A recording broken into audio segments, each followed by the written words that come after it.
तो MTP1 के format में आपको क्लियरली मिल जाएगा कि सर अभी भी आपको क्वेश्चंस तो इतने ही अटेंड करने हैं, 1+4 यानी कि टोटल 5 क्वेश्चंस अटेंड करने हैं। एक का चॉइस मिलेगा, फर्स्ट क्वेश्चन कंपलसरी रहेगा, ठीक है। 5 क्वेश्चन 100 नंबर के लिए, यानी कि हर क्वेश्चन 20 मार्क के लिए हो गया है। जो पहले 12 5 60 होता था, वो इन्होंने number of questions as in नहीं बढ़ाए, लेकिन इन्होंने वेटेज हर क्वेश्चन का बढ़ा दिया। 20 मार्क्स का अब हर क्वेश्चन होएगा, 20 नंबर का अब हर क्वेश्चन होएगा। फिर डिटेल्स में जाना चालू किया तो सर देखिए, क्वेश्चंस कुछ इस तरीके से थे, मतलब अपन को टोटल 5 क्वेश्चंस अटेंड करने हैं। Now look at these questions का फॉर्मेट कैसा कैसे हो रहा था। देखो, पहला क्वेश्चन 7+7+6 मार्क्स के लिए, हर क्वेश्चन इतने का ही था, लेकिन details, the devil lies into the details, ध्यान रखना। इसके बाद में जो मैं आपको बताऊंगा वो देख के आपकी आंखें खुलेंगी। हर क्वेश्चन में फॉर्मेट यही था, 7+7+6, यानी कि सर हर क्वेश्चन में पहले क्या होता था, कुछ क्वेश्चंस में 3 पार्ट्स होते थे, कुछ क्वेश्चंस में 2 पार्ट्स होते थे। अब पहली बात ये देख लो, हर क्वेश्चन में पहले तो आपको 3 पार्ट्स मिल रहे हैं। 7+7 14, 14+6 20, यानी कि हर क्वेश्चन में 3 पार्ट्स मिल रहे हैं, ठीक है। तो अब खूबसूरती और देखो, अब जैसे कि एमटीपी में ये जो क्वेश्चन 6 मार्क का नंबर का क्वेश्चन था, उसको फर्दर 3 और 3 मार्क्स में डिवाइड कर दिया। सेकेंड कि सर क्वेश्चन नंबर 3 में जो ये 7 मार्क का था, इसको 4+3 में डिवाइड कर दिया। ये 4 नंबर के लिए अलग क्वेश्चन है, ये 3 नंबर के लिए टोटली डिफरेंट क्वेश्चन है। इसमें जो 6 नंबर का क्वेश्चन था, सेम कंटेक्स्ट में 2 क्वेश्चन पूछे थे, 3 3 नंबर में इसको ब्रेक कर दिया था। सेम क्वेश्चन के लिए 2 अलग अलग क्वेश्चन पूछे गए थे, सेम सिचुएशन के लिए, ठीक है। यहाँ पर 4 और 3 नंबर के लिए 2 अलग अलग चीजें। अगेन फोर्थ क्वेश्चन में 4 और 3 नंबर के लिए 2 अलग अलग क्वेश्चन, और फिफ्थ क्वेश्चन में 4+3, अगेन 4+3। ओ हो, यानी कि अब आप डिटेल में देखो तो सर आपको कोई भी 5 क्वेश्चन अटेंड करो, ठीक है, 1 2 3 4 5, तो छठा भी ऐसे ही होगा, 7+7+6, ठीक है। 6 में से 5 अटेंड करने, एक की आपको चॉइस मिलती है, ठीक है। सर एक्चुअल में now you need to attend somewhere down the line at least 20 to 23 questions in a span of 3 hours, in a span of 3 hours. चलो मैं यही 5 लेके चल लेता हूँ, ठीक है। तो कितने क्वेश्चन हो गए, 1 2 3 4 5 6 7 8 9 10 11 12 13 14 15 16 17 18 एंड 20। मिनिमम 20 क्वेश्चंस आपको अटेंड करने रहेंगे बेटा, ठीक है। कोई सात, और रेंज क्या मिली अपने को, 3 नंबर से लेके और 7 नंबर तक की रेंज मिली है। जरूरी नहीं है कि 3 नंबर ही हो, कल को इनका दिमाग खराब हुआ तो इसको 1.5 1.5 या 1+2 में भी ब्रेक कर देंगे, ये इस लेवल तक भी जा सकते हैं। 20 क्वेश्चन अटेंड करने रहे हैं तेरे को, क्या नाम है, खनक, ये if you want to attend 20 questions in 180 minutes, ठीक है। एवरेज निकल के क्या आता है, वैसे वैसे एवरेज निकल के क्या आता है, 5 क्वेश्चंस में मैं डिवाइड करूं इसको तो सर 5 3 ज़ा 15, अगेन 3, 5 6 ज़ा 30, 36 मिनट में आपको एक क्वेश्चन अटेंड करना है। 36 मिनट में एक क्वेश्चन अटेंड करना है। उसमें एक्चुअल में देखो, मैक्सिमम से मैक्सिमम 1 2, एक एवरेज क्वेश्चन ले लेते हैं, चलो 1 2 3 4, 4 marks, 36 divided by 4 question, sorry, यानी कि 9 मिनट में तेरे को एक क्वेश्चन करना रहेगा। अब वो चाहे बड़ा है चाहे छोटा है, मैं उस इतनी डिटेल्स में मैं भी नहीं जा सकता। 9 मिनट में तेरे को कैसा भी क्वेश्चन है वो एक अटेंड करना रहेगा। जो 7 नंबर वाला है उसमें तू ज्यादा टाइम देगी, तू उसमें 10 या 11 मिनट लेगी। जो 4 नंबर वाला है उसमें तू कम टाइम लेगी, 7 या 8 मिनट लेगी। बात समझ रही है? तो एक अपन एवरेज लेके चलते हैं, 8 या 9 मिनट के अंदर अंदर अपने को एक क्वेश्चन, 20 क्वेश्चन अटेंड करने हैं। साफ दिखा रहा हूं मैं तुमको कि in a span of 3 hours you need to attend 20 questions. So in a span of 1 hour तेरे को कम से कम ये मान के चल, 1 घंटे में 7 क्वेश्चन करने हैं। मैंने तो 6 ही दिए थे या 5 ही दिए थे टेस्ट में, 6 ही दिए थे। एक कम दिया था ताकि तुम लोग आराम से चल सको आगे। तो 1 घंटे में 7 क्वेश्चन तुम लोग को एवरेजली अटेंड करना रहेगा। अब बोल तू मैं कहाँ गलत हूँ, ये एक एवरेज है। तो स्पीड टेस्ट इसीलिए होता है ताकि तुम लोग को पता पड़े कि तुम लोग का पाला किससे पढ़ने वाला है। अच्छा, I believe, I don't know about the accounts paper, लेकिन अकाउंट्स का पेपर का भी फॉर्मेट तो सेम ही है, 1+4, 20 नंबर का एक क्वेश्चन। अब उसमें कैसे ब्रैकेट्स करते हैं, क्या ऐसे ही करते हैं 7+? देखा हुआ एमटीपी आपने? मैंने अकाउंट्स का देखा नहीं, क्या उसमें सेम फॉर्मेट है, 7+6+7 ऐसे ही फॉर्मेट है क्या, या उसमें अलग तरीके से है? नहीं देखा है अभी तक, किसी ने भी नहीं देखा है। तो आप देखो, 1 घंटे में अपने को 7 सवाल अटेंड करने, अपने को उस स्पीड तक पहुंचना है। इसलिए 6 सवाल में मैं कहीं गलत नहीं हूँ, बिल्कुल सही हूँ। आपको अटेंड करने की प्रैक्टिस करनी पड़ेगी, तेजी से लिखो। अच्छा, क्या सर क्वेश्चन नंबर 1 कंपलसरी है तो सबसे पहले उसी को अटेंड करना है? नहीं, ऐसा कोई कतई जरूरी नहीं है। कतई जरूरी नहीं है कि क्वेश्चन नंबर 1 कंपलसरी है तो सबसे पहले क्वेश्चन नंबर 1 को अटेंड करो। आपको जो सबसे बेस्ट आता है वो क्वेश्चन पहले अटेंड करो, बिकॉज फर्स्ट इंप्रेशन हमेशा मायने रखता है कि इस बच्चे को आता है या नहीं। ये एग्जामिनर कॉपी की पहला क्वेश्चन देख के डिसाइड करता है, उस हिसाब से अपना टाइम खराब करता है, उस कॉपी पे टाइम लगाता है, खराब नहीं, टाइम लगाता है। ठीक है, सो पहला जो बेस्ट क्वेश्चन आता है पूरे लॉट में से वो। तो सर अब आती है बात कि सर एग्जामिनेशन 3 घंटे का है, लेकिन आपको 15 मिनट एक्स्ट्रा मिलते हैं। सर किस चीज के लिए? आप 1:45 पे आपको पेपर मिल जाता है, जिसे कि आप 2 बजे स्टार्ट करें, अभी तक का टाइमिंग यही रहा है। 1:45 पे आपको पेपर मिल जाता है, यानी ये 15 मिनट में आपको ये डिसाइड करना होता है कि 6 में से एक क्वेश्चन मैं कौन सा छोड़ूंगा। ठीक है, यानी कि चॉइस में से कौन सा एक क्वेश्चन छोड़ूंगा और कौन सा सबसे पहले अटेंड करना है मेरे को, वो वाला। ये दो बातें आपको डिसाइड करनी रहती। ठीक है सर, तो सर पहले जो भी आपको बेस्ट क्वेश्चन आता है आप वो अटेंड करेंगे नेक्स्ट। लेकिन एक बात ध्यान रखना, अब जैसे क्वेश्चन नंबर 3 आपको बेस्ट आता है, उसमें कुछ फॉर्मेट इस तरीके का है। ठीक है, मान लीजिए फॉर्मेट ये तरीके का है, तो सर सारे क्वेश्चंस क्वेश्चन नंबर 3 के आप अटेंड करेंगे। Question number 3 part A, question number 3 part B, question number 3 part C. Sir ये तीनों क्वेश्चंस एक साथ अटेंड करते रहेंगे, और यदि एक आए तो ए का पार्ट 1 और ए का पार्ट 2 कंटिन्यूअसली अटेंड करेंगे। ऐसा मत करना पहले क्वेश्चन नंबर 3 का ये पार्ट अटेंड कर लिया, फिर क्वेश्चन नंबर 4 अटेंड कर लिया, फिर क्वेश्चन नंबर 3 का बचे हुए पार्ट अटेंड कर लिए। नहीं, ऐसी बेवकूफी कोई नहीं करेगा। ठीक है, क्या मैं जो समझाना चाह रहा हूँ वो समझ में आ गया? यस सर, तो स्पीड बढ़ाओ, ये लास्ट टाइम है, ये लास्ट मोमेंट्स हैं, स्पीड बढ़ानी पड़ेगी लिखने की, समझने की। आप अटक नहीं सकते, आप सोच नहीं सकते सीधा, मतलब सोच नहीं सकते मतलब अपन समय खराब नहीं कर सकते, अपने को सीधा निकल के पेपर पे आना चाहिए जो भी अपने को आता है। ठीक है कनक, सेकंड टेस्ट आ जाए थोड़ी सी स्पीड शुरुआत से रखना। आज का पेपर लेंथी दिया हूँ, टाइम भी ज्यादा दिया है, 1 घंटा 20 मिनट दिया है शायद, मेरे को जहां तक याद है 1 घंटा 20 मिनट दिया है, तो ध्यान रखना। चलिए, और मैंने जो क्वेश्चंस दिए हैं उनमें से आने की प्रोबेबिलिटी बनेगी, देखना जो मैंने पार्टनरशिप में आज क्वेश्चंस आपको दिए हैं, मैंने अपना टाइम खराब किया है उस पे। खराब किया इन द सेंस कैलकुलेशन करने की कोशिश की है कि इस बार ये क्वेश्चन आएगा या नहीं आएगा, उस हिसाब से मैंने आपको क्वेश्चंस दिए हैं। दिमाग लगाना, और क्वेश्चन पेपर करने के बाद में भी जो नहीं आते उनको इमिडिएटली कवर अप करना, क्योंकि उनमें से क्वेश्चंस आने की प्रोबेबिलिटी रहेगी। झील मैडम आप बोलिए, आपको क्या डाउट है?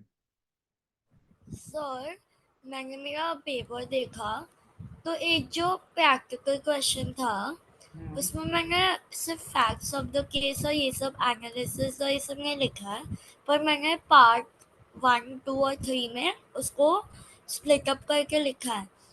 तो आपने उसके भी मार्क्स काटे हैं कि आपने मेरा कुछ गलती है वो क्वेश्चन में? मैंने गलती के काटे, मैंने इन सब चीजों के नहीं काटे।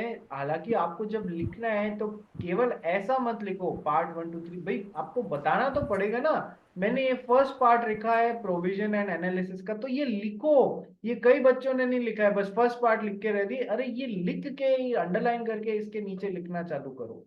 ठीक है, प्रोविजन और एनालिसिस में यदि कोई रिलेवेंट केस लॉ लगता है तो वो भी रखो। सेकेंड पार्ट में फैक्ट्स ऑफ द केस, और थर्ड पार्ट में ये लिखो भैया, थर्ड पार्ट में कंक्लूजन। ठीक है, यदि किसी कारणवश अपने को लगता है, अच्छा फैक्ट्स ऑफ द केस है, ज्यादा में ज्यादा 3, अथवा 4 पॉइंटर्स में खत्म करना है, पैराग्राफ्स में नहीं। जो इंपॉर्टेंट बातें हैं वही कवर अप करनी है, पूरी कहानी नहीं लिख देनी है क्वेश्चन की यहाँ पर। जो यदि आपको लगता है कि फैक्ट्स ऑफ द केस में हमारे पास में टाइम की कमी है, तो इस पार्ट को हटा देना, इस पार्ट को हटा देना। यदि आपको गलती से भी लगता है कि यार टाइम कम पड़ेगा आज का पेपर, तो ऐसा लग रहा है, तो इसको खा जाना, हटा देना, ठीक है। मुश्किल से ओके 2 या 3 पॉइंट्स पर लिखो पूरा। मैंने गलतियों के नंबर काटे होंगे, या आपके एक्सप्रेशन में यदि कोई कमी रह गई है उसके नंबर काटे होंगे, इसी चिंदी चोरी के मैंने कोई नंबर नहीं काटे। नेक्स्ट क्वेश्चन, किसको डाउट है? रिया। तो जो टेस्ट में सेकंड क्वेश्चन आई गेस था वो कैलकुलेशन का 1 लाख 4 लाख वाला, हाँ वो आपके नोट्स में है ना सर? टेबल दिया तो मैंने तो खाली टेबल ही लिखा, खाली पूरा टेबल बना दिया बस। तो हाँ, उसके आपने फुल मार्क्स नहीं दिए? फुल मार्क्स में कितने काटे होंगे मैंने आपके? पता नहीं टेबल सर, से बहुत कम पहले दिया। तूने क्या मेरे ड्राफ्ट आंसर देखा? नहीं सर, है ना, देखती हूँ। आंसर वहां छुपा हुआ है, ड्राफ्ट उसमें भी आंसर। सर वही है, उसमें भी ड्राफ्ट वही आंसर है, देख, डायग्राम उसमें ही तो पहले बनाया थ्योरी, आपने भी। पहले थ्योरी दी हुई है। I think it was section 147, ऐसा ही कुछ था। Yes sir. 147 थ्योरी दी हुई है, वो लिखी थी तूने? नहीं। है ना, आगे आंसर। सर जब तक आप उससे रिलेटेड क्वेश्चन से रिलेटेड थ्योरेटिकल पॉइंट नहीं बताओगे, तब तक प्रैक्टिकल क्वेश्चन को कैसे अटेंड कर रहे हो? हैं? भाई क्वेश्चन में मैं तुमको बताता हूँ ना, पार्ट 1 पार्ट 2 पार्ट 3। सर पहला तो प्रोविजन और एनालिसिस ही होता है ना बेटा। जब तक तुम उससे रिलेटेड थ्योरी नहीं बताओगे, हाउ कैन यू आंसर? ठीक है, you need to show them that I am foolproof, I know the answer, I know the keywords. Keywords underline करो अपने अपने आंसर्स में, ठीक है। रिया, और कोई डाउट? झील मैडम बोलो, क्या डाउट है? सर एक क्वेश्चन में था ना, pledge by non owners comment, हाँ तो उसमें हमें सारे पॉइंट्स कवर करना है और उसके सेक्शंस अगर नहीं लिखे तो चलता है ना? देखो झील, ये बात मैं कितनी बार डिस्कस कर चुका हूँ, एक बार फिर हाँ। से कर लेता हूँ, कोई प्रॉब्लम नहीं है। यदि क्वेश्चन 5 नंबर का है और आंसर में एक्चुअली 8 पॉइंट है, तुम्हें किसी ने राइट नहीं दिया है कि तुम केवल 5 पॉइंट कवर करके और बंद कर दो। ठीक है, you need to okay. Mention all the 8 points. बात समझ में आई? हाँ सर। ठीक है, number 1। Number 2, sir this being a professional examination, यदि मुझे क्लास के बाहर कोई पूछता है कि सर सेक्शन याद करने चाहिए क्या फाउंडेशन में, मैं बोलूंगा हाँ करने चाहिए, लेकिन मैं क्लास के बाहर के आदमी के लिए बोल रहा हूँ। क्लास के अंदर के जो बच्चे हैं, जिन जो मेरे से गाइडेंस ले रहे हैं, भैया तुम्हारे लिए पास होना ज्यादा जरूरी है या रैंकर बनना ज्यादा जरूरी है? ठीक है, तो मैं क्लास के अंदर को बच्चों को डिप्लोमेटिकली नहीं और ऐसे बोलूंगा कि भैया हमारे लिए पास होना ज्यादा जरूरी है। गया तुम्हारा क्या नाम है, सेक्शन गया तेल लेने, ठीक है, उसको तुम्हारे को उसके पीछे पागल मत बनो। ठीक है, मेन चीज है आंसर लिखो। और कैसे स्टार्ट करोगे कि सर आंसर में, ये भी बहुत सारे बच्चों की गलती रही, किसी ने बताया ही नहीं कि सर कौन से एक्ट है, क्योंकि मैंने तुम्हारा एक ही एक्ट का टेस्ट लिया, एक ही पार्ट का लिया, तो तुमने बताना ही जरूरी नहीं समझा कि सर या तो सेक्शन लिखो या फिर ऐसे लिख दो, as per the provisions of Indian, पूरा कॉन्ट्रैक्ट, पूरा एक्ट, पूरा 1872, आई बड़ा सी बड़ा ए बड़ा कॉमा के बाद में सही है। सेक्शन नंबर याद नहीं है तो as per the provisions of Indian contract act 1872। तुमने बताने की भी चेष्टा नहीं करी कि ये इंडियन कॉन्ट्रैक्ट एक्ट का क्वेश्चन है या पार्टनरशिप का क्वेश्चन है। मेन एग्जाम में तो बताना पड़ेगा ना यार, ठीक है। सो एज पर द हाँ sir. Provisions of the Indian contract, ऐसे कर लो, सेक्शन नंबर खा जाओ।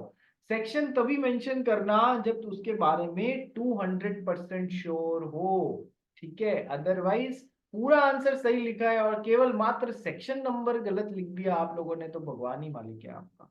बात समझ गए? बात समझ गए, इसलिए सेक्शन नंबर। सर हाँ सर। डिप्लोमेटिक आंसर तो ये रहेगा कि है ना, नहीं नहीं प्रोफेशनल एग्जामिनेशन है तो बिल्कुल नंबर, सेक्शन नंबर तो मेंशन करोगे ही, ठीक है। बट हकीकत ये है, अभी पिछले 10-12 साल की टीचिंग से मैं ये समझ पाया हूँ कि बच्चे जो हैं वो नहीं झेल पाते हैं इस चीज को, तो पास हो जाओ भैया तुम लोग, वो ज्यादा जरूरी है अपने लिए। सेक्शन के पीछे और ये लास्ट मोमेंट है, अपने नहीं पढ़ना, ठीक है। ज्यादा से ज्यादा कुछ इंपॉर्टेंट सेक्शन होंगे तो वो याद कर लेंगे, इसके पीछे ये मत पढ़ो। नेक्स्ट, हाँ भाई, नेक्स्ट किसका डाउट है? मंशा बोल। सर आपने क्वेश्चन पेपर में डिफरेंस पूछा था, 5 मार्क्स का था वो। तो मतलब आप ऐसे बता सकते हो क्या? मतलब मैंने तो सिर्फ 6 पॉइंट्स लिखा था, 8 मार्क्स से ज्यादा, क्योंकि टाइम उतना नहीं बचता है ना पूरे, लाइक 9 पॉइंट्स की। अरे वो 5 मार्क्स तो जस्ट एक बार तुम लोग को दिखाने के लिए, तुम्हारे 5 मार्क्स के क्वेश्चंस आएंगे ही नहीं। 7 के आएंगे, 6 के आएंगे, 7 मतलब 3 to 7 के बीच में रेंज कर जाएंगे रे। 3 के भी आएंगे, 4 के भी आएंगे, then you will be getting 6 number के, then you will be getting 7 number के। यदि इनमें कोई फर्दर ब्रेकेज हो गया तो भी 3 और 3, या फिर ऐसे भी कर सकते हैं, 2+4 भी कर सकते हैं, कोई बड़ी बात नहीं होगी, तो 2 नंबर का भी आ जाएगा। ये ऑल डिपेंड करता है, क्योंकि चेंज्ड पैटर्न में एग्जाम दे रहे हैं अपन, तो ये धीमे धीमे ये सारी चीजें देखने को मिलेगी तुम लोगों को। ठीक है। अभी जो इससे पहले वाला पैटर्न आया था वो तुम्हारे 2017 में इंट्रोड्यूस हुआ था, तो उसके लिए हमारे पास में इनफ प्रेसिडेंट्स थे ये देखने के लिए कि 2 नंबर से लेके और 1 नंबर का भी आया हुआ है क्वेश्चन। इनफैक्ट 1 नंबर से लेके और कितने तक के हैं कि सर 7 नंबर तक के क्वेश्चंस थे। तो ये तो डिपेंड करेगा। देखो, दिमाग इस पे नहीं लगाना, दिमाग इस पे लगाना है कि एक तो एक्चुअल में नंबर ऑफ क्वेश्चंस मैंने अभी तुमको बता दिया। सर पहले हमको 14 से 16 क्वेश्चंस आंसर करने रहते थे, अब तुमको मिनिमम 20 तो करने ही रहेंगे, हो सकता है थोड़े ज्यादा भी हो जाए। 20 क्वेश्चन आंसर करने, 3 नंबर से लेके और 7 नंबर तक की रेंज के तुमको 20 क्वेश्चन आंसर करने। सर टाइम भी एक्स्ट्रा मिल रहा है, ऐसा नहीं है, डरने की जरूरत नहीं है कि सर इतनी देर में 20 क्वेश्चन मिल रहे। टाइम भी तो बढ़ाया है यार उन्होंने, नंबर ऑफ क्वेश्चन बढ़ाए। सर जितना आता है लिखो, थोड़ा सा टाइम कम फील हो रहा है तो एक अपने पास में एक स्ट्रेटेजी है। क्या स्ट्रेटेजी है? Summary snapshot. तुम्हें लगता है, मान लो कोई पांच, मैं एक एग्जांपल के तौर पे बता रहा हूँ, 5 नंबर के क्वेश्चंस में 8 पॉइंट्स हैं, तो समरी स्नैपशॉट दे दो, 8 पॉइंट्स यहाँ पर लिख दो एक बॉक्स बना के, 1 2 3 4 5 6 7 8, और उसमें से 5 कोई भी एक्सप्लेन कर दो। ये लास्ट मोमेंट पे रखना। बात समझ गए? कि फिर समय की कमी को टैकल कैसे करोगे कि सर ऐसे हमको आता सब कुछ है, ये देखो समरी स्नैपशॉट। ठीक है, 8 पॉइंट्स आते हैं, एक्सप्लेन फिर कोई भी, ये तब करना जब समय कम लगे। अदरवाइज आठों के लिए 2 3 पॉइंट्स एक्सप्लेन कर देना, फिर है ना। उसमें फिर समरी स्नैपशॉट लिखने में फिर टाइम खराब मत करना।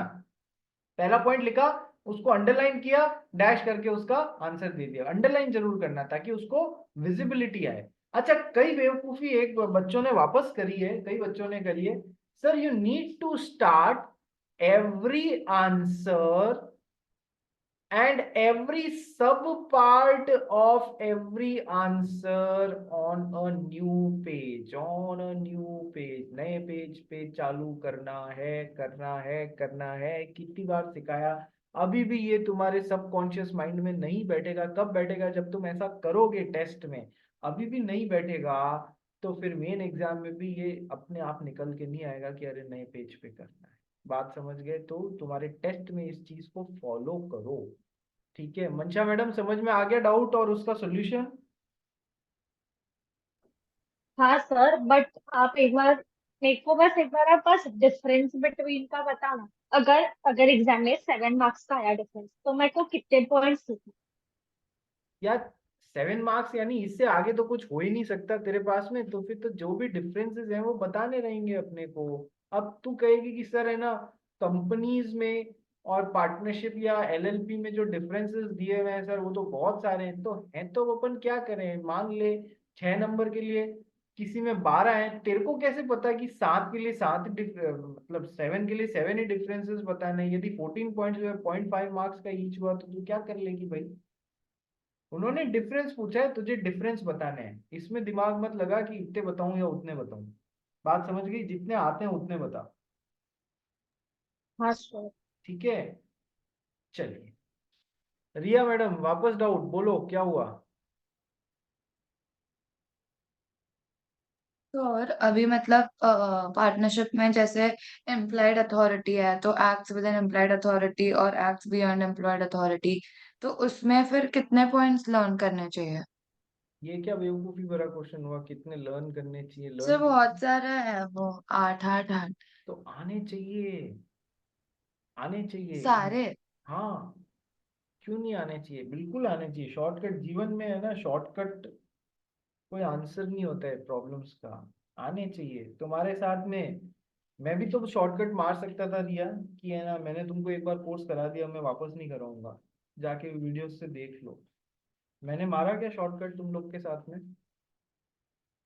नहीं या फिर सर। ऐसा शॉर्टकट मारा गया कि मेरा दूसरा बैच चलता है 120 में, उसके साथ में एक बार तो मन में आ गया था कि उसके साथ में बैठा लूं, पर मैं कहा नहीं यार, तुम्हारा बैच अलग है तो कैसे बैठाऊं, तो शॉर्टकट नहीं चलेंगे जीवन में। ठीक है, चलिए नेक्स्ट वाप हाँ, और कोई डाउट रिया? नहीं सर, हो गया। मंशा मैडम बोलो। सर मैंने ऊपर वो लाइन के ऊपर भी ऐसा क्वेश्चन 4 लिख के बॉक्स लिखा था, और वो मार्जिन के वहाँ भी क्वेश्चन 4 लिखा था, तो आपने सर्कल मारा। मैंने ऐसा इसलिए किया क्योंकि मैंने एक चीज पैटर्न ऑब्जर्व किया तेरे पेपर में। तू क्या करती है, ये एक पेज चल रहा है तेरा, यहाँ पर तूने क्वेश्चन 4 लिखा और यहाँ पर भी तूने क्वेश्चन 4 लिखा, जो कि बहुत अच्छी बात है, लेकिन तेरे को एक तो, सभी बच्चों को एक तो ये ध्यान रखना पड़ेगा, अलोंग विथ सब पार्ट मेंशन करना, पार्ट ए पार्ट बी जो भी चल रहा है। ठीक है, मान लो अब क्वेश्चन 4 का पार्ट अभी तक ए चल रहा था, तो तुमको क्वेश्चन 4 का पार्ट बी यदि अटेंड करना है तो केवल बी लिख के मत अटेंड करना, नए पेज पे question 4 part B along with main question number पूरी चीज लिखोगे। क्या ये बात, दूसरी बात समझ में आई? बोलिए हाँ या ना। Yes sir. अब आते हैं मंच, सबको आ गई ये बात समझ में कि मैं क्या बोल रहा हूँ? सर एक तो नए पेज पे हर सब पार्ट, दूसरा पूरा सब इसके साथ में आपको मेंशन करना है, सब क्वेश्चन नंबर के साथ में।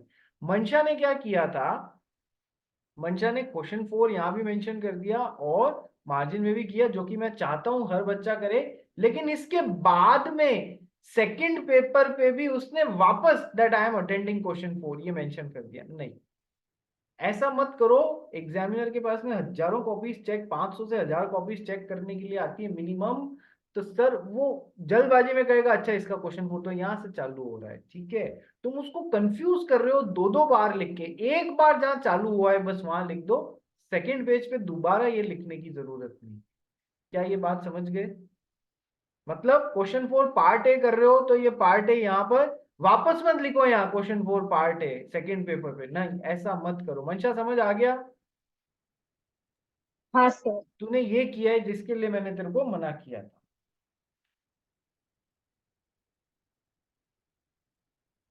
ठीक है, खनक मैडम और क्या डाउट है? शेट्टी, शेट्टी तेरे क्या डाउट है? तू तो चुप ही बैठी है। सर मेरा टाइम मैनेजमेंट ही था। तेरा टाइम मैनेजमेंट नहीं था, तेरे को आंसर आता था? थोड़े आते थे और फिर एक आंसर जो था जितना आता था मैंने उतना लिखा। ना, that is never a problem. देखो, ये जरूरी नहीं है कि आप है ना क्वेश्चन को एग्जैक्टली लॉ की किताब में या मेरे नोट्स में जो लिखा हुआ है आप लॉ उससे लर्न कर सकते हो। It is all about checking your aptitude की भैया क्या चल क्या रहा है, तुमको आता है या नहीं आता है। There are n number of ways. कुछ बातें जरूरी है कि सर एग्जैक्टली लॉ की लैंग्वेज ही लिखनी है क्या भैया, जरूरी नहीं है। मैं भी याद नहीं कर सकता हूँ आज एग्जैक्टली लॉ की एग्जैक्ट जहाँ कॉमा है वहीं कॉमा, जहाँ है वैसे जरूरी नहीं है अपने से लर्न हो। सर एक तो मेन पर्पस तो क्या है, अपने को उसका मीनिंग समझाना रहता है। ठीक है, आता है लेकिन एक्सप्रेस नहीं कर पाओगे तो उसका कोई मतलब नहीं है। एक तो मीनिंग समझाना है। अब सर जहां पर लॉ की लैंग्वेज जरूरी है, वहां पर जैसे कि कोई चीज करने को आ गया define what is a contract, तो सर आपको कॉन्ट्रैक्ट की डेफिनेशन ही पूछ ली गई है, तो contract is an agreement which is enforceable by law. अब ये बनता है यहाँ पर कि इसी तरीके से एक्सप्लेन किया जाए। State the essential elements of a valid contract, तो सर एसेंशियल एलिमेंट्स लिखो, अंदर अपनी लैंग्वेज में एक्सप्लेन करो। यस सर आप कर सकते हो, कोई दिक्कत नहीं। तो जहां डिफाइन करने की बात आ गई वहां तो प्रॉपर लीगल लैंग्वेज आनी चाहिए, जैसे कि वॉइड कॉन्ट्रैक्ट, वॉइडेबल कॉन्ट्रैक्ट क्या होते हैं वैसे ही आना चाहिए। लेकिन बाकी जगह के लिए एग्जामिनर क्या देखता है कि सर आप एक तो कीवर्ड्स मेंशन करें, कीवर्ड्स पकड़ लिए ना और उनको अंडरलाइन कर दिए ना कि भैया इसमें ये कीवर्ड है, तो फिर अपनी लैंग्वेज में भी आप चला सकते हो, कोई दिक्कत नहीं है। और हर क्वेश्चन हर इंपॉर्टेंट चीज को कराते हुए मैंने चीजों को पार्ट्स में तोड़ा है, बोल्ड किया है, हाईलाइट किया है, अंडरलाइन किया है, जो भी आपको पढ़ाते हुए कीवर्ड समझाने के लिए भैया इसको ऐसे ब्रेक करके आप लिख सकते हो। ठीक है, तो तो सक्सेस चाहिए, टाइम मैनेजमेंट बहुत इंपॉर्टेंट है, ये बात पहली बात ध्यान रख लेना। क्वेश्चन पहला कौन सा अटेंड करें ये भी समझा दिया। क्वेश्चन के ऊपर कैसे मेंशन करें, एग्जामिनर हमारा जो है वो हमको उससे नंबर लेने हैं। वो बेचारा 500 से 1000 कॉपी, एक एक में कम से कम 50-50 पेपर होंगे, और मान लो 1000 कॉपी आ गई तो 50,000 या 25,000 से 50,000 पेजेस चेक करेगा। तुम खुद सोच सकते हो उसकी हालत क्या होगी। इट इज आवर ड्यूटी कि अपन उससे सही से चीजों को निकालने, अपने नंबर निकालने, ठीक है। दिखाना पड़ेगा, अंडरलाइन करना पड़ेगा, स्नैपशॉट समरी देना पड़ेगा। यदि कहीं फ्लोचार्ट बनता है, फ्लोचार्ट बनाना पड़ेगा। कैसे कि सर पार्टनरशिप में मैंने आपको बताया था कोर्ट के थ्रू भी फॉर्म खत्म होती है, through order of the court और without the order of the court. तो यदि कोई चार्ट बन रहा है तो बनाओ और बताओ। बात समझ में आई? यस सर, ठीक है।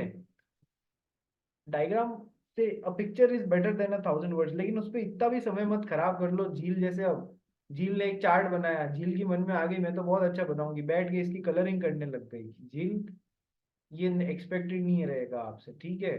तो कितना करना है, किस हद तक जाना है, वो अपना टाइम मैनेजमेंट देख के करो, ठीक है। चलो और बोलो भाई, और क्या डाउट है? Come on let me know. हो गए डाउट फिनिश? हो गए? आज के पेपर की तैयारी कैसी है 1932 वाले की?